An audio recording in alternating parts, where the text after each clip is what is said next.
त्यांना वंदन करतो, अभिवादन करतो, त्यांचं स्मरण करतो, कारण या वास्तूला एक महत्व आहे. अनेक लढे शिवसेना प्रमुखांच्या नेतृत्वाखाली आम्ही या वास्तूतून सुरू केले. या वास्तूनं अनेक हल्ले बसवलेले. नुसते हल्ले नाही तर अतिरेक्यांचा हल्लाही बसवलाय. याच वास्तूच्या खाली बॉम्बस्फोट झालेले आहेत अतिरेक्यांकडून. माझ्या सोबत शिवसेना प्रमुखांचे आमचे सगळ्यांचे सहकारी आहेत. त्यांनी शिवसेना प्रमुखांबरोबर वर्ष काम केलं. असे सगळे दिवाकर भारती उपस्थित आहेत. खूप दिवसांनी अडसूळ आहेत आमचे. विनायक राऊत, अनिल देसाई, हरेश बांदेकर, मुंबईच्या महापौर किशोरीताई पेडणेकर, अरविंद सावंत, मंत्री उदय सामंत, अनेक संपूर्ण शिवसेना इकडे उपस्थित आहे. मी माननीय उद्धव ठाकरे, माननीय मुख्यमंत्री आणि शिवसेना पक्ष प्रमुख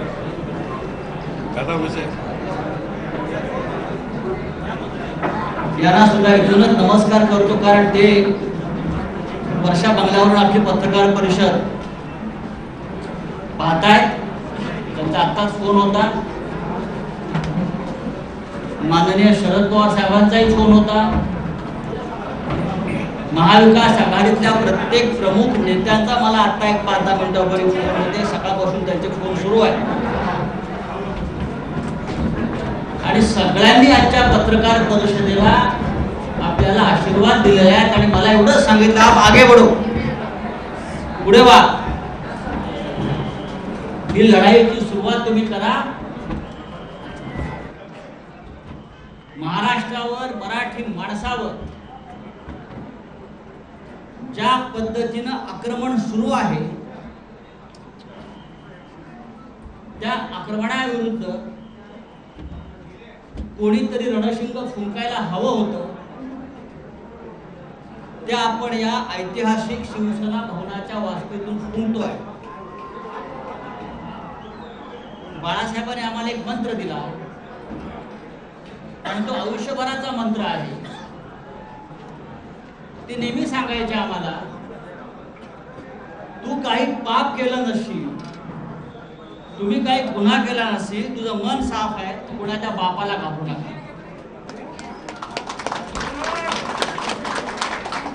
आणि आज उद्धव ठाकरे सुद्धा आपले पक्ष प्रमुख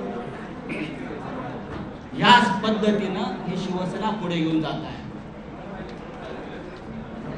आजची पत्रकार परिषद घेण्याचं प्रयोजन यासाठीच आहे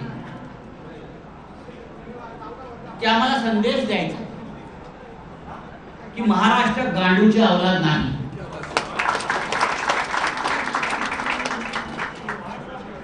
मराठी माणूस बेईमान नाही आणि तुम्ही कितीही नामर्दांनी विरोधांच्या पाठीमागे वार केले तरी शिवसेना घाबरणार नाही. यासाठी हे पत्रकार परिषदेचं आयोजन आहे.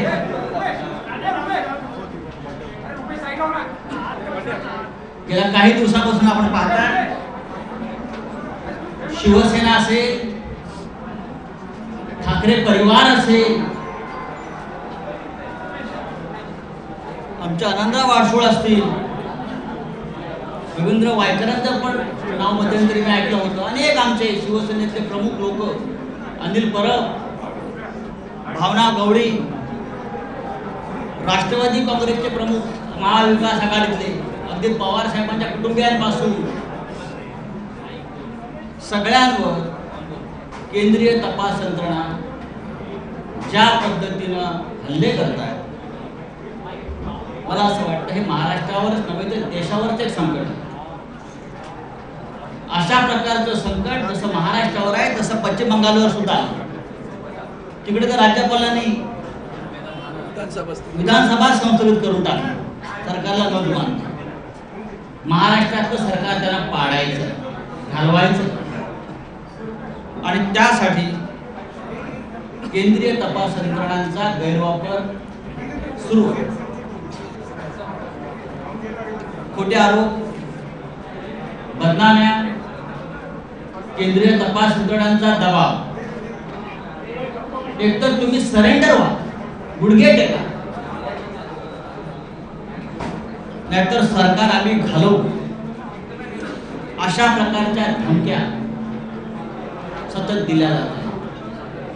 पहा ना, भारतीय जनता पक्षाचे जे प्रमुख लोक आहेत रोज तारखा का देत आहेत?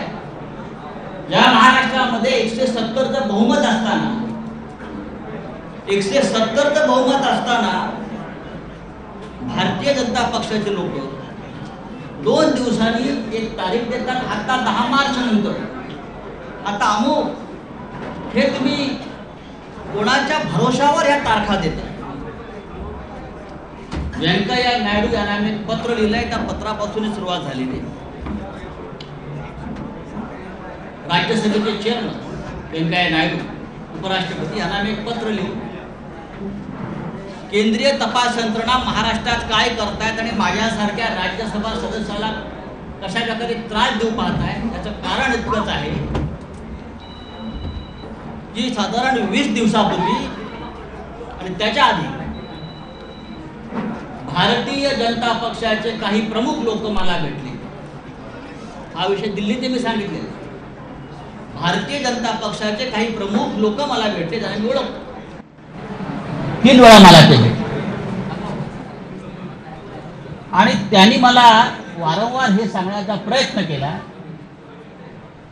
की तुम्ही या सरकारच्या प्रवाहातून बाहेर पडा. कोणत्याही परिस्थितीमध्ये आम्हाला हे सरकार घालवायचं आहे. आमची संपूर्ण तयारी झालेली आहे. एकतर आम्ही इतर राष्ट्रपती राजवट आणू, नाहीतर काही आमदार आम्हाला आमच्या हाताशी लागतायत, त्यांना तोडून आम्ही सरकार बनवू. तुम्ही मध्ये पडू नका. तुम्ही आम्हाला मदत करा आमचं सरकार येण्यासाठी. मी म्हटले कसं काय शक्य? 170 आमदारांचं बहुमत तुम्ही कसं काय उद्ध्वस्त करू शकता, पायदळी तुडवू शकता? या लोकभावना. ह्याच्यावर त्यांनी मला सांगितलं, जर तुम्ही काही लोकांनी आम्हाला मदत केली नाही तर तुम्हाला केंद्रीय तपास यंत्रणा तुम्हाला टाईट करतील. हा शब्द आहे, टाईट करतील आणि फिक्स करतील. मी आता त्यांची नावं घेत नाही, पण मी भविष्याची. आणि त्या संदर्भात दिल्लीतून सगळी सिद्धता झालेली आहे तुमच्या लोकांना टाईट करण्याचं, फिक्स करण्याचं. आणि तुम्हाला नंतर पश्चाताप होईल की तुम्ही आम्हाला का मदत केली नाही. मी म्हटलं काय हरकत नाही, तुम्ही काही करू शकता, पण महाराष्ट्राच्या सरकारला किंवा ठाकरे सरकारला नख लागेल असं कोणतेही कृत्य आमच्या सगळ्याकडून होणार नाही. त्यांनी मला तुम्ही पाहिलं असेल की सध्या पवार कुटुंबांवर धाडी पडतायत. सध्या त्याच काळात सध्या पवार कुटुंबावर धाडी पडतायत आणि ते सुद्धा प्रकरण सोपं नाही. आम्ही त्यांना सुद्धा टाईट करतो.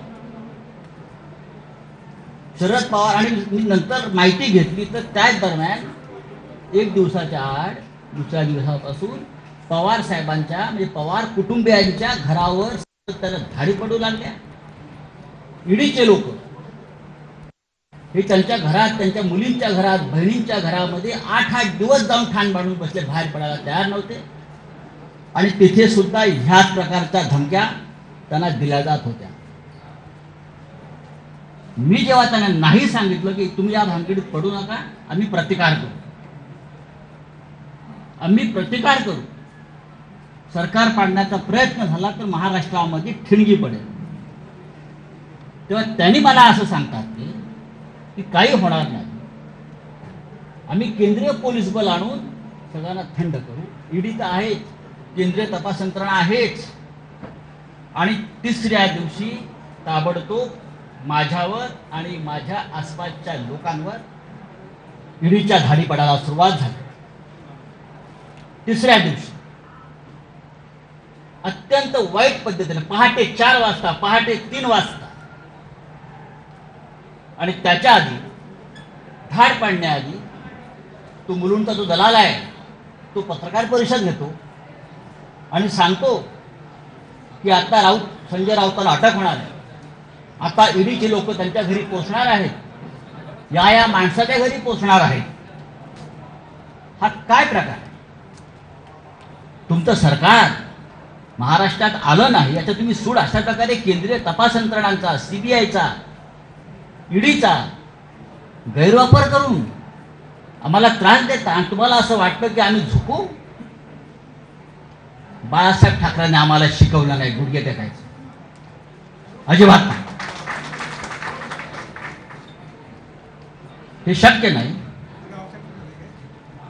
तुम्ही काही करा, हे सरकार पडणार नाही. मी वारंवार त्यांना सांगत राहिलो आणि जेव्हा जेव्हा मी त्यांना सांगत आलो त्या दिवशी माझ्या नातेवाईकांच्या, माझ्या मित्रांच्या घरावर रेड पडत गेला. म्हणजे मला फ्रेम करण्यासाठी त्यांनी माझ्या आजूबाजूच्या लोकांना फ्रेम करायचा प्रयत्न केला. खोटी प्रकरण आहेत सगळी. जे आरोप माझ्यावर झालेले आहेत त्यातलं एकही प्रकरण खरं नाही. कोणत्याही प्रकरणात, कोणत्याही धंद्यात अशा प्रकारच्या मुळात मराठी माणसानं धंदा करून असं यांना वाटतं म्हणून ते आपल्याला टाईट करतात. माझी मुलं असतील, माझे नातेवाईक असतील, माझा मित्र परिवार असतील, प्रत्येकाला बदनाम करायचं, खोट्या नावाने फोन करायचं. आत्ता तुमच्याकडे ईडी पोहोचत आहे, मुलांना फोन करायचा, उद्या सकाळी 4 वाजता ईडी आणि सीबीआय तुमच्या घरी येत आहे, उद्या सकाळी तुमच्या वडिलांना अटक करून घेऊन जातील. इतकं निर्घृण पद्धतीनं राजकारण या महाराष्ट्रामध्ये कधी झालं नव्हतं. हे भारतीय जनता पक्षानं नालायकपणा सुरू केला आहे महाराष्ट्रात. गेल्या काही वर्षापासून आपण पाहतोय, वर्षभरापासून शिवसेना आणि उद्धव ठाकरे यांच्यावरती हल्ले सुरू आहेत. खोटे काय? एक एक प्रकरण मी तुम्हाला आता सांगतो सत्य काय. आतापर्यंत शिवसेनेकडून आपण कधी उत्तर दिलं नव्हतं. आता उद्धवजीने मला सांगितलंय आधी लोकांसमोर वस्तुस्थिती येऊ द्या, सत्य येऊ द्या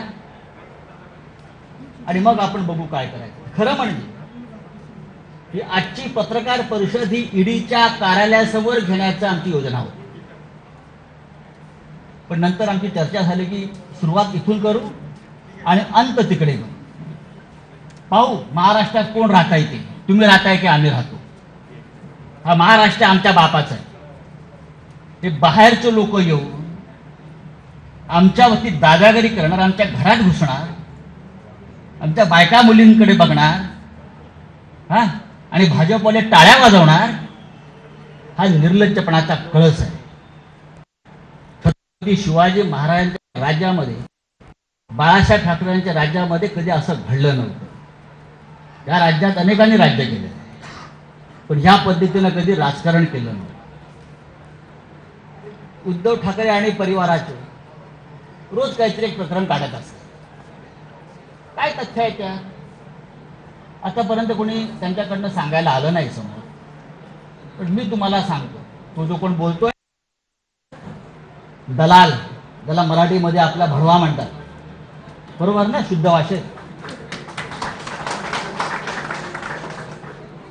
आपला मराठीत भडवा म्हणतात, भडवा. त्याने असं म्हटलं की ठाकरे कुटुंबियांनी कोरलाई गावात अलिबाग जवळच्या 19 बंगले बांधून ठेवलेत. काय 19 बंगले? ही बेनामी प्रॉपर्टी, 19 बंगले. माझं आव्हान आहे त्या माणसाला, माझं त्या दलालाला आव्हान आहे आणि आपल्या सगळ्यांना मी सांगतो, कधी सांगा आपण 4 बसेस करू आणि आपण त्या 19 बंगल्यामध्ये पिकनिकला जाऊ. आपण त्या बंगल्यात एक पिकनिक काढू सगळ्या पत्रकारांची. जर तुम्हाला ते बंगले तिकडे दिसले तर मी राजकारण सोडीन आणि जर दिसले नाही तर त्या दलालाला जोड्याने मारेन, अख्खी शिवसेना जोड्याने मारेन. म्हणजे दिशाभूल करायची. खोटेपणाचा कळस करायचा, भंपकपणा करायचा. कुठे आहेत बंगले? 19 बंगले, 19 बंगले रोज टीव्हीला चालू, 19 बंगले, 19 बंगले. चला दाखवूया, जाऊ आपण तिथे पार्टी करू, बंगल्यात बसून देतो चाव्या तुम्हाला. मी उद्धवजीला विचारलं, आम्हाला दाखवा बंगले तुमचे. पण लोकांच्या मनामध्ये भ्रम निर्माण करायचा, खोटेपणा, भंपकपणा, मराठी माणसाचा द्वेष, महाराष्ट्राविषयी असूया. हा किरीट सोमय्या ज्याने काही वर्षापूर्वी हायकोर्टामध्ये एक पिटिशन केलं होतं, आठवत असेल तुम्हाला, शिशिर शिंदे असतील, त्यांना माहिती आहे. मराठी भाषा, बरोबर ना, मुंबईतून मराठी भाषा शालेय शिक्षणात सक्तीचे असू नये यासाठी जो माणूस कोर्टात जातो आमच्या मराठी भाषेविरुद्ध, त्याच्याकडून तुम्ही काय अपेक्षा करता? हा भारतीय जनता पक्षाचा फ्रंटमॅन आणि मराठी कट्टा चालवतात हे लोक मुंबईमध्ये. महानगरपालिका मराठी कट्टा, मराठी भाषेच्या विरुद्ध जो माणूस कोर्टात गेला महाराष्ट्रामध्ये, हाच तो भडवा दलाल आमच्या मराठी विरुद्ध. आणि काय तुम्ही सांगताय मराठीला अभिजित भाषा झालं आम्ही देतोय म्हणून? अरे याचा थोबाड बंद करा, आता आम्ही करू. दुसरा एक तो हल्ली म्हणतो आहे की आमचे श्रीधर पाटणकर आमच्या परिवारातले, त्यांनी म्हणे देवस्थानाच्या जमिनी विकत घेतल्या कर्जतला. मी स्वतः माहिती घेतली, मी काय पाटणकरांशी बोललो नाही, पण मी स्वतः माहिती घेतली त्या संदर्भात काय आहे. माझं त्याला आव्हान आहे, हा आरोप करणार आहे. पाटणकरांनी देवस्थानाची जमीन कुठे आणि कशी विकत घेतली तुम्ही दाखवा. जी काय जमीन तुम्ही दाखवताय ही जमीन त्यांनी, म्हणजे हे बापरे, आणि याच्याकडून त्याच्याकडे, त्याच्याकडून ह्याच्याकडे, त्याच्याकडून ह्याच्याकडे, त्याच्याकडून ह्याच्याकडे, असे मध्ये 12 लोक आहेत. आणि 12व्या माणसाकडून पाटणकरांनी खरेदी केली. त्यांचा आणि देवस्थानाचा काही संबंध नाही. 2014 साली ही जमीन त्यांनी सलीम बिलाखियाकडून घेतलेली आहे. बिलाखियाने अविनाश कडूकडून घेतलेली आहे. अविनाश कडूने अर्जुन गुरवकडून घेतलेली आहे. अर्जुन गुरवने विठ्ठल गुरवकडून घेतलेली आहे. अशी एक मोठी अशी काय त्याच्यामध्ये नाव आहे. देवस्थानाकडून जमीन आम्ही खरेदी केली. काय, कशा करता? संजय राऊत आमचे आनंदराव अडसूळ ते वारंवार सांगतायत की मी निर्दोष आहे, माझ्यावरती खोटे आरोप आणि हे फ्रेम केलेले आहेत, तरी त्यांच्या विरोधामध्ये बोलत राहायचं, त्यांची बदनामी करत राहायचं. आनंद अडसूळ आमचे, भावना गवळी, रवींद्र वायकर, अनिल परब, आणि सगळं झालं होतं माझ्याकडे. कारण मी म्हटलं सरकार पडू देणार नाही, प्राण जाय पर वचन न जाय. तेव्हा माझ्या मागे लागले. त्यांनी केलेला प्रत्येक आरोप हा खोटा आहे. माझ्या आयुष्यामध्ये मी कधी चुकीचं काम केलं नाही. आज सकाळीच मला कळलं की माझ्या बँकेत ईडीचे लोक गेले. माझ्या बँकेत Saraswat bank, state bank, phone आला की ईडीचे लोक आले. काय म्हणून? तुमचे 20 वर्षाचे म्हणे बँकेचे स्टेटमेंट घेऊन गेले. 20 वर्षाचे. बरं ठीक आहे, घेऊन जाऊ द्या. बरं, ईडीचा तपास कसा आहे बघा, फार गमतीचा तपास आहे. माझं गाव अलिबाग.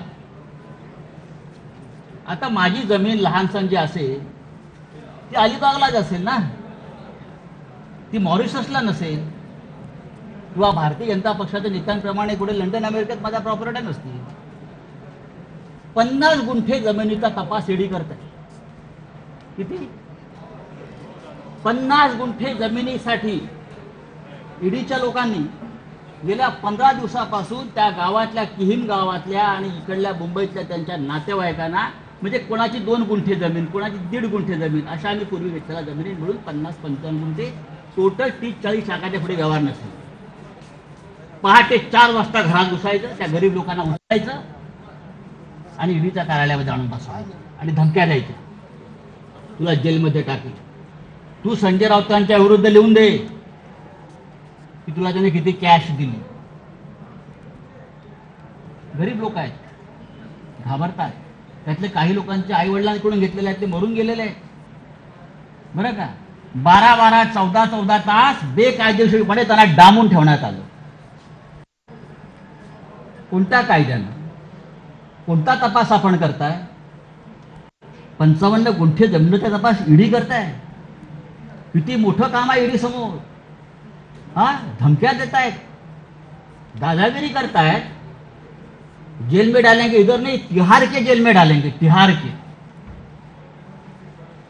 सगळ्यांचं नोटिंग झालेलं आहे. हे कोण आहेत ते बघू 2024 नंतर काय करायचं. ही कोणती पद्धत आहे? आमच्या मुलीच्या लग्नाच्या हिशोबाला लागलेत फूलवाले, पताकावाले. आश्चर्य वाटते. मेहंदीवाल्याकडे पण गेले. मेहंदीवाल्याकडे गेले. मेहंदी नेल पॉलिश करणारे. कितना पैसा दिया? हे ईडीचं काम. हे ईडीचं काम. गुजरातमध्ये 25,000 कोटीचा घोटाळा झाला. त्यांच्या डोळ्यासमोर 2 वर्ष FIR नाही घेतली तुम्ही. 1 वर्षापूर्वी मुंबईत एक लग्न झालं जनता पक्षाच्या नेत्याच्या मुलीचं. आम्ही काय बोललो का? ते वनमंत्री होते म्हणून त्यांनी त्या लग्नाचा सेट जंगलाचा केला, जंगलाचा. आणि त्याला फील यावा जंगलाचा म्हणून ते कार्पेट टाकलं होतं. त्याची किंमत 9.5 कोटी रुपये होती. ईडीला काय दिसलं नाही काही. आम्ही म्हणतो घरातलं लग्न आहे, घरात शिरायचं नाही. पण आमच्या घरात तुम्ही शिरता अशा पद्धतीने. म्हणजे ही काय पद्धत काय? मुलांच्या घरात तुम्ही शिरताय, मुलांच्या दुकानात शिरताय, मुलांच्या कामाच्या ठिकाणी शिरताय, दादागिरी करताय, देख लेंगे बोलताय. अरे बघा ना, मी सांगतो बघा. मी पहिला माणूस आहे सांगणार की बघा म्हणून. बघूनच घ्या. जेलमध्ये टाकणारा टाका, मी जायला तयार. पण माझ्याबरोबर तुम्ही सुद्धा असा सगळे. आता मी काही गोष्टी तुम्हाला सांगतो, हळूहळू त्या सांगायला हव्या.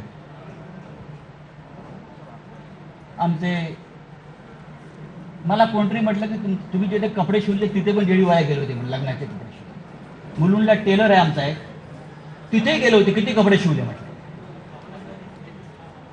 म्हणजे ईडी हा काय प्रकार आहे हे तुम्हाला कळलं पाहिजे म्हणून तुम्हाला मी सांगतो. मैंने जहाँ कपड़ा सिलाया ना मुलुंड में, वो टेलर के पास भी ईडी के लोग गए थे. क्या क्या सिलाया, कितने सिलाया, कितना बिल दिया, कितने सूट सिलाया. अब सिर्फ जूते वाले के पास जाना बाकी. जाने तो कहा जाना चाहिए, लेकिन टक्कर शिवसेना से आप ध्यान में रखिए.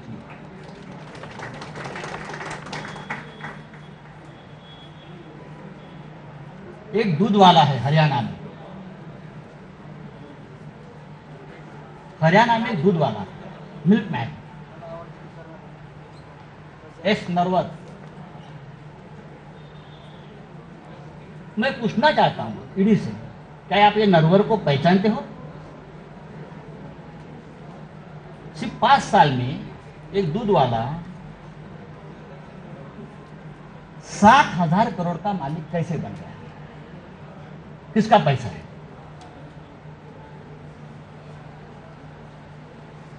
60,000 करोड़ का मालिक कैसे बन गया? जब से महाराष्ट्र में बीजेपी की सरकार आ गई तब से उनका महाराष्ट्र में आना जाना शुरू हो गया. बीजेपी के नेता मुख्यमंत्री के घर में उनका तो खुला आना जाना रहता था. उसके बाद उसकी प्रॉपर्टी बढ़ने लगी. किसका पैसा उसके पास है? किसने किया मनी लॉन्ड्रिंग? मैं ये मनी लॉन्ड्रिंग की जो केसेस है नरवर की और सब किया बीजेपी के नेताओं की यहाँ की जल्दी में दे रहा हूं, जल्दी दे रहा हूं. 60,000 करोड़ में से 3,500 करोड़ ये महाराष्ट्र से गए हैं। 3,500 करोड़ की प्रॉपर्टी महाराष्ट्र में जो उनको प्रोजेक्ट मिले, महाराष्ट्र से जो करप्शन हुआ है पहले वाली सरकार में, वहां से गई है।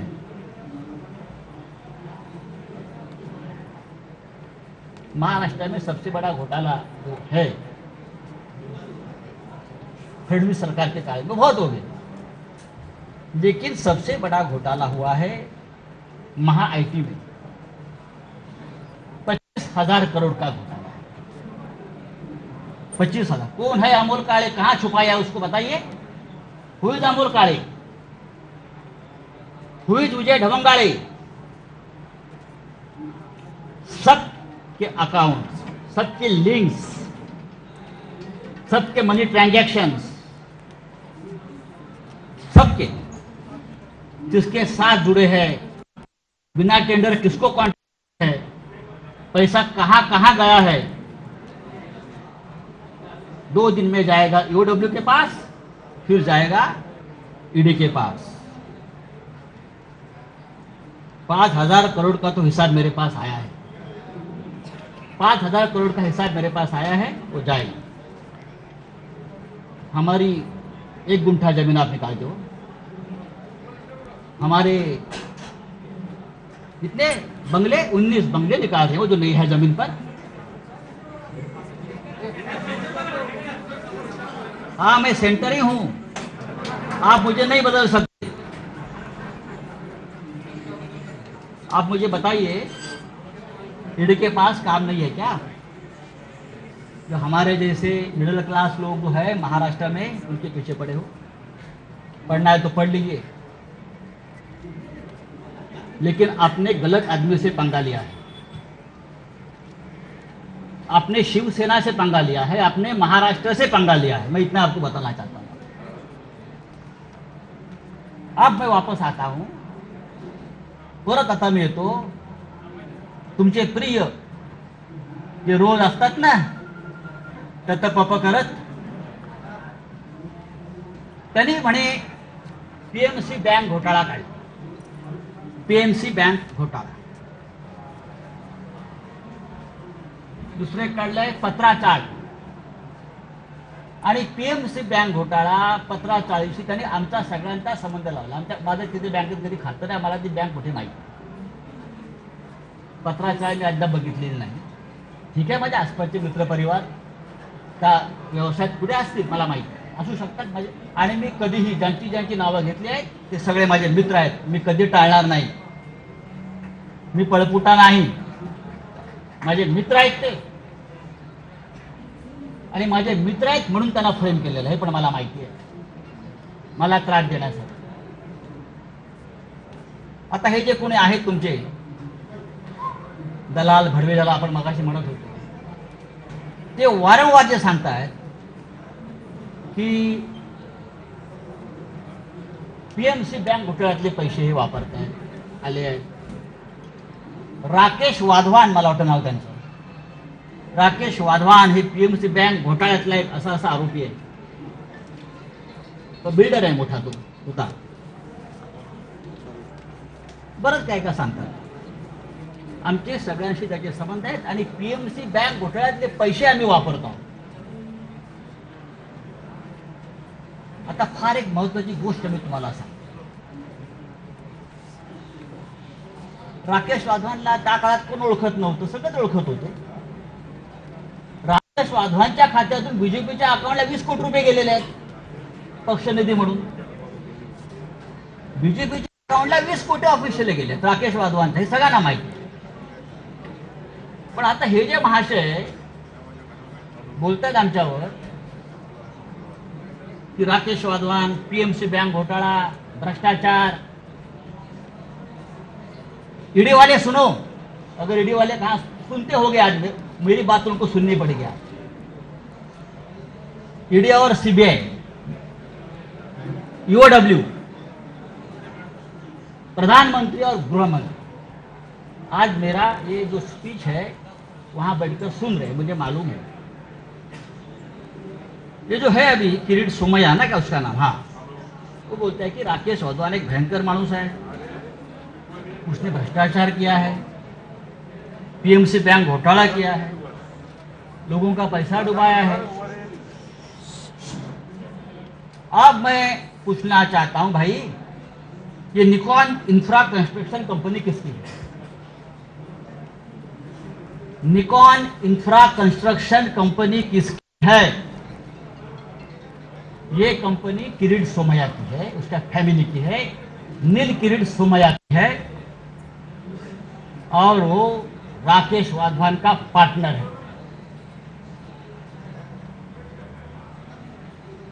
निकॉन इन्फ्रासाठी पीएमसी बँक घोटाळ्यातल्या पैशाची गुंतवणूक करून हजारो कोटी रुपयाचा प्रकल्प त्याने मौजे गोखिवरे तालुका वसईत उभारलेला आहे। हे मी पुराव्यासह सांगतोय। पीएमसी बँक घोटाळ्याचा मास्टरमाइंड एसबीआयएलचा राकेश वाधवानशी यांचा थेट आर्थिक संबंध आहे। पीएमसी बँक घोटाळ्यातला प्रकरणात ब्लॅकमेल केलं यांनी आणि वाधवानकडून कोट्यावधी रुपयाची जमीन यांनी आपला एक फ्रंटमॅन आहे लाडानी म्हणून त्याच्या नावावर घेतली आणि प्लस कॅश पण घेतली आहे। ही कॅश 80 ते 100 कोटीच्या घरात पीएमसी बँक घोटाळ्यात ब्लॅकमेल करून आणि जमीन घेतली आपल्या फ्रंटमॅन लाडानी, त्याचं नाव सांगतो मी तुम्हाला पूर्ण। लाडानीच्या नावावर त्यांनी ती घेतलेली आहे जमीन पूर्ण वसई,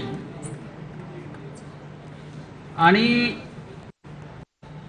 गोखिवरे ही 400 कोटी रुपयाची जमीन फक्त 4.5 कोटी रुपयाला घेतली। अशा 2 जमिनी त्यांनी घेतल्या। एक जमीन 7 कोटीला घेतली आणि त्या जमिनीवर ही जी कंपनी आहे या कंपनीचा डायरेक्टर नील किरीट सोमैया निकॉन फेज 1 आणि निकॉन फेज 2 हे हजारो कोटीचे प्रकल्प उभारले जातात। हा सगळा पीएमसी बँकेतला पैसा। एन्व्हायरमेंट क्लिअरन्स नाही, एन्व्हायरमेंट क्लिअरन्स नाही, अनेक नियमांचं पायमल्ली केलेली आहे। राष्ट्रीय हरित लवादानं जर आता ऍक्शन घेतली तर त्याला 200 कोटी रुपयाचा दंड होईल। माझं आदित्य ठाकरे पर्यावरण मंत्री यांना आवाहन आहे, ताबडतोब यात लक्ष घाला आणि या प्रोजेक्टचा संपूर्ण परवाने रद्द करावी आणि ईओडब्ल्यू न पीएमसी बँक घोटाळ्यामध्ये किरीट आणि नील सोमैयाला ताबडतोब अटक करा। पीएमसी बँक घोटाळ्याच्या आधी किरीट सोमैयाच्या अनेक जवळच्या लोकांनी बँकेतून पैसे काढून घेतले। मी तुम्हाला नंतर ती यादी देणार आहे, म्हणजे याला घोटाळा होतोय माहिती आहे। मुळात पीएमसी बँक घोटाळ्यातल्या या माणसानं किरीट सोमैयाच्या माणसाला जमीन का विकली? 2015 साली तेव्हा घोटाळा सुरू होता ना।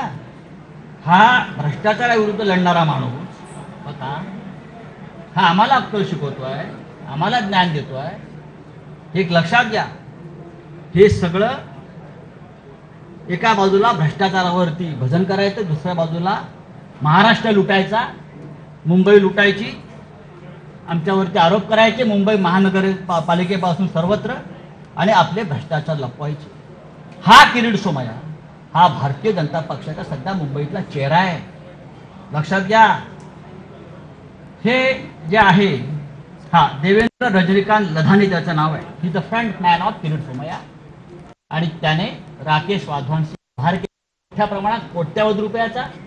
ते सगळे पीएमसी बँक घोटाळ्यातले आहेत, ते सगळे पैशाचे व्यवहार हे त्या बँकेसंदर्भातलेच आहेत आणि 1540 संदर्भातले पैसे सुद्धा याच्यामध्ये गेलेले आहेत। याची संपूर्ण चौकशी महाराष्ट्राच्या मुख्यमंत्र्यांनी करावी।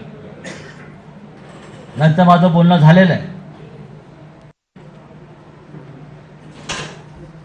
हे फक्त मी 5% सांगितलं आहे, कारण बाकी सगळे पेपर्स आज जातील। दुसरी गंमत तुम्हाला सांगतो, पीएमसी बँक घोटाळ्याचा तपास ईडी करत आहे। हे सगळे कागद ईडीकडे मी 3 वेळा पाठवलेले आहेत। हे सगळे पेपर्स ऑल डॉक्युमेंट्स भ्रष्टाचाराच्या या किरीट सोमय्याच्या गेल्या 3 महिन्यामध्ये मी किमान 3 वेळा ईडी कार्यालयात पाठवलेले आहेत. तुम्ही 1 गुंठे 2 गुंठेवाल्यांना बोलवताय आणि मी बघितलंय हा किरीट सोमय्या आतमध्ये बसून ईडीच्या कार्यालयामध्ये दही आणि खिचडी खात असतो रोज. हा, त्याच्या बापाचं राज्य आहे का इथे? तुम्ही आमच्या मराठी लोकांना बोलवणार, तुम्ही आमच्या मंत्र्यांना बोलवणार, तुम्ही आमच्या आमदार खासदारांना बोलवणार. और ये जो लोग हैं, ईडी का करप्शन इस हद तक है कि ये सब लोग ईडी के वसूली एजेंट बन गए हैं. और मैं ये बहुत दावे के साथ कहता हूं. अब और एक मैं आपको बहुत इंटरेस्टिंग और मजे की बात बताने की. ईडी वाले सुनो और हिम्मत है तो मेरे घर पर आई. मैंने पहले भी इस मन से कहा था, मैं नंगा आदमी, मैं शिव सैनिक हूं. आप कितना भी मेरे बारे में गलत कर लीजिए, कितने भी फ्रेम कर लीजिए, आई विल फाइट. मैं ईडी वाले से पूछता हूं कि जितेंद्र चंद्रलाल नवलानी कौन है? नाम लिख लीजिए, जितेंद्र चंद्रलाल नवलानी. ये नाम सुनकर मुंबई और दिल्ली के ईडी ऑफिस का सांस बंद हो गया. उनको पसीने छूटे.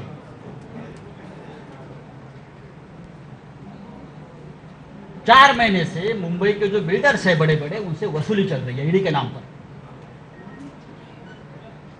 मुंबई के 70 बिल्डर, प्रतिष्ठित बिल्डर, उनसे ईडी के नाम पर जो वसूली हो रही है, तो ईडी को भी पता है, कुछ अधिकारियों को पता है ये कौन है, ये किसके लोग हैं, सब. प्रधानमंत्री जी जैसे वेंकैया जी को लिखा है, मैं मोदी जी को लिखूंगा, मैं अमित शाह जी को लिखूंगा. बाद में जानकारी यही जगह से आपको दूंगा. जितेंद्र नवलानी, फरीद शमा, रोमी और फिरोज शमा, ये 4 किसके एजेंट?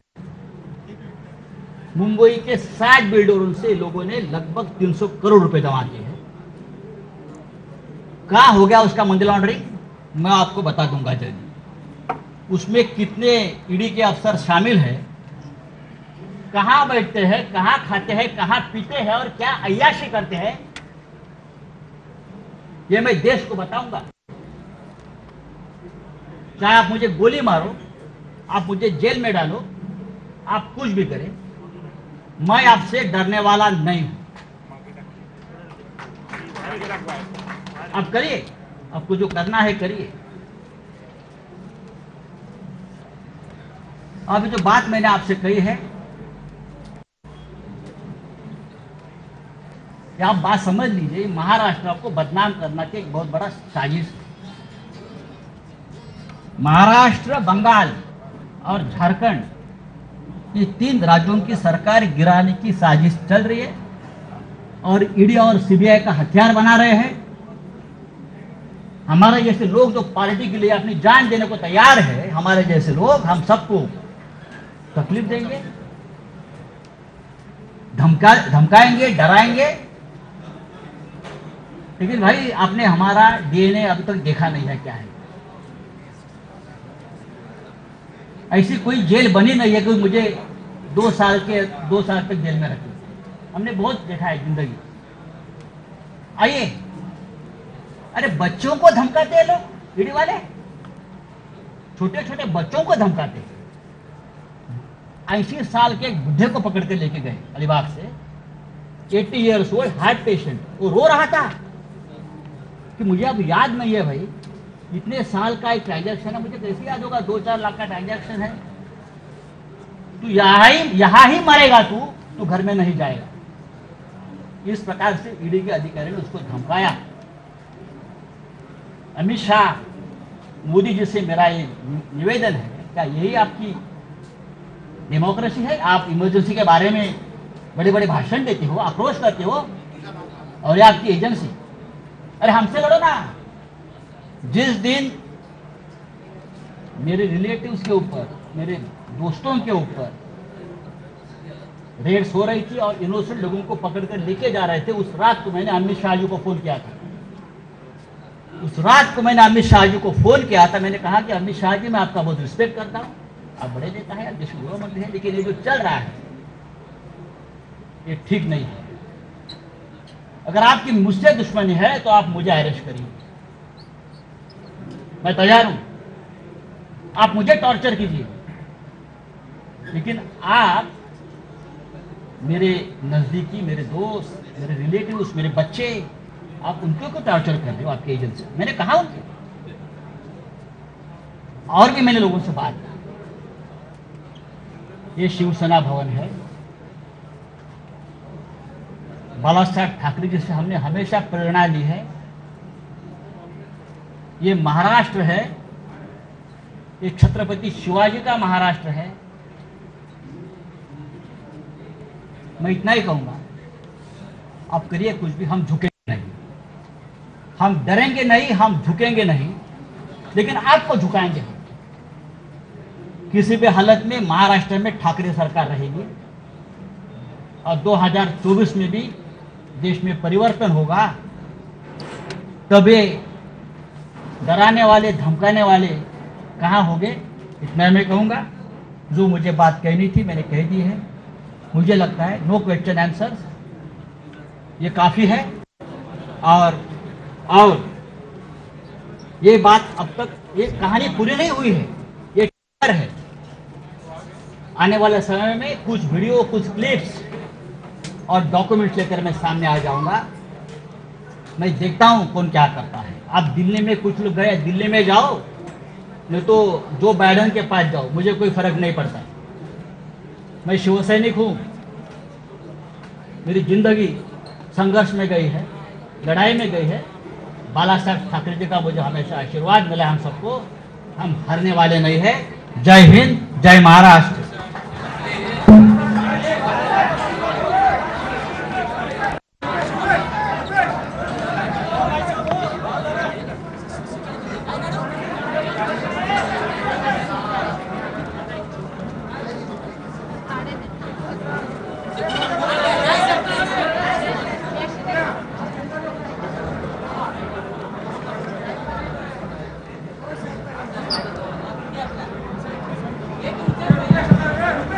चालू।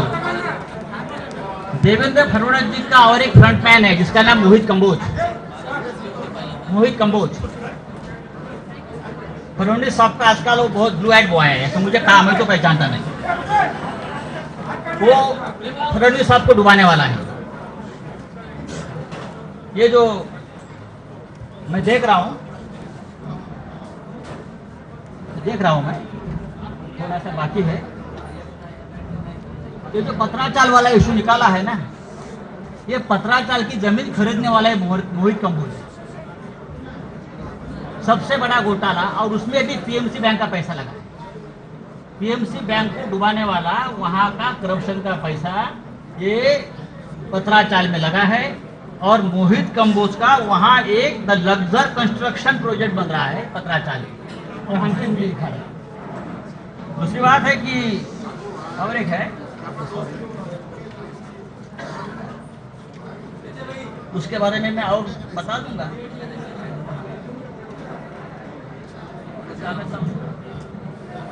हाँ, राकेश वाधवान, जो मैंने नाम लिया था, राकेश वाधवान, उसके पास से ये मोहित कंबोज के केबीजी ग्रुप ने 1,65,800 स्क्वायर मीटर की जगह में 40 एकड़ क्षेत्र में से 455,715 स्क्वायर मीटर, जिसकी कीमत है 12,000 करोड़, मोहित कंबोज ने खरीदी। कितने में खरीद लिया? 100 करोड़ में सिर्फ। कैसे? किसका पैसा है? और लोग बोलते हैं ये हमारे फडणवीस साहब का ब्लू आइड बॉय है। ये Kamboj bio private limited, KBG ventures, and real estate, Tirth experience private limited, KBG hotels, Shivabi hotel, silver stick film company, Kalbhairav ventures, Naps media solutions, PM reality, Kalbhairav. उसमें किसका पैसा कहां से आया है, फडणवीस साहब, सिर्फ आपको ही मालूम है। धन्यवाद।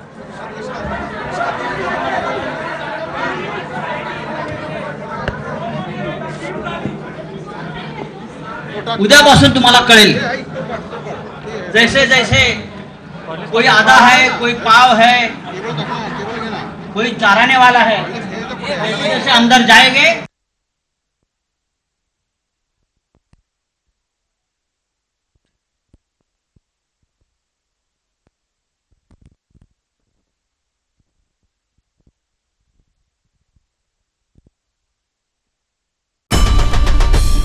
आई भवानीचा गजर म्हणजे झी 24 तास.